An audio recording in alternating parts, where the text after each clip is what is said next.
Që kam pëlqen hoc, për çka postim ku keni thonë kulmi i pjekurisë akademike dhe i pjekurisë jetësore është i përkushtohesh namazit me një përkushtim të sinqert dhe dinjitos. Akademik.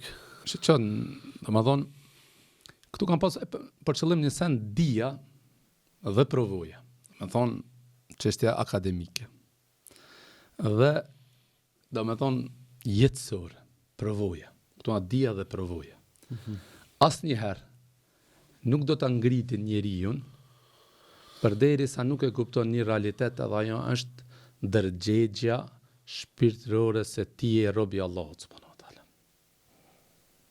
Domethënë asnjëherë askush nuk do ta kupton apo nuk do të i qetë shpirtërisht përderisa nuk e kupton një realitet se neve Allahu subhanahu wa taala na ka krijuar që të jemi rob të Allahut subhanahu wa taala. Që të jemi rob të Allahut subhanahu wa taala. Për këtë Allah subhanahu wa taala ma khalaqtul jinna wal insa illa liya'budun. Nuk I kam krijuar gjinat dhe njerëzit, domethënë obligimi jon, domethënë ekzistenca jon. Përgjigjja e pyetjes pse un jam këtu? Pse më krijoi Allahu subhanahu wa taala? Është që të jemi rob të Allahut subhanahu wa taala. Asnjëherë nuk do të mund të jemi rob të Allahut subhanahu wa taala përderisa adhurimin më të spikatur, më të dashur të Allahut, më të vlerësuar, më të dalluar, më të shpërblyer nuk e krijim, edhe është namazi. Domethënë, përderisa ne, domethënë aspektin fizik, intelektual dhe fizik ngritemi, mirë po shpirtërisht nuk jemi rob të Allahut subhanahu wa taala. Nuk adhurojmë Allahun me namaz, me veprën, me ibadetin që më shumë t'i don Allahu subhanahu wa taala. Për këtë Allahu subhanahu wa taala edhe pejgamberi sallallahu alajhi wasallam, nëse e lexon Kur'anin dhe Sunetin e pejgamberit sallallahu alajhi wasallam, nuk mundesh me gjetë fakte dhe argumente më së shumti se flet për një temë sikur që flet për namazin. Domethënë, nëse e shfleton Kur'anin dhe Sunetin, ki me has me një realitet të pamohshëm, edhe ajo është se nuk ka vepër të cilën Allahu e ka urdhëruar dhe e ka nxitur sikur që është namazi. Andaj, nëse don me qenë ai i cili e fal namazin, ai me automatizëm e ka kuptuar realitetin e kësaj dunjoje. Edhe pse ndoshta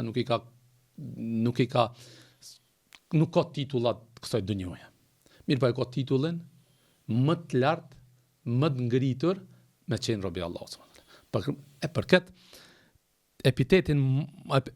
epitetin më të mirë që Allahu ja ka dhënë Muhamedit sallallahu alaihi wasallam është sa është robi Allahut. Domethënë epiteti më i mirë i Muhamedit sallallahu alaihi wasallam është robi Allahut subhanahu wa taala.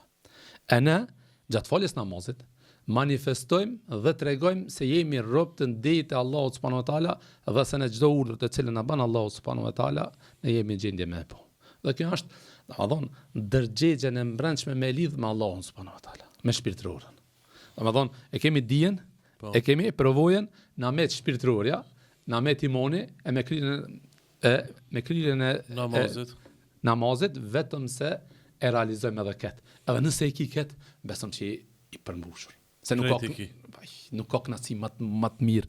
Domethënë nuk ka send më të lumtur se sa kur ta vësh ballin sejdë e ti drejtohesh Allahut subhanahu wa taala. Këtë fakt ndoshta i ful tokës. Mirë po ndëgjon qielli. Po Allah. Domethënë i ful tokës. A ka sen më të mirë se gjitha problemet në gjokë të cilat çdo ditë me të cilën ballafaqohemi. Pa marrë parasysh çfarë probleme ti ankohesh Allahut subhanahu wa taala. E Allah subhanahu wa taala na ka garantuar se çdo kërkesë, çdo lutje tonë e pranon. E pranon. A ka kënaqësimat më vesk? Nuk ka kënaqësimat më. Besoj se kjo është, domethënë arritja më e madhe është ti je robi i Allahut subhanahu wa taala e këtë robëri e manifeston me namaz. Alhamdulillah.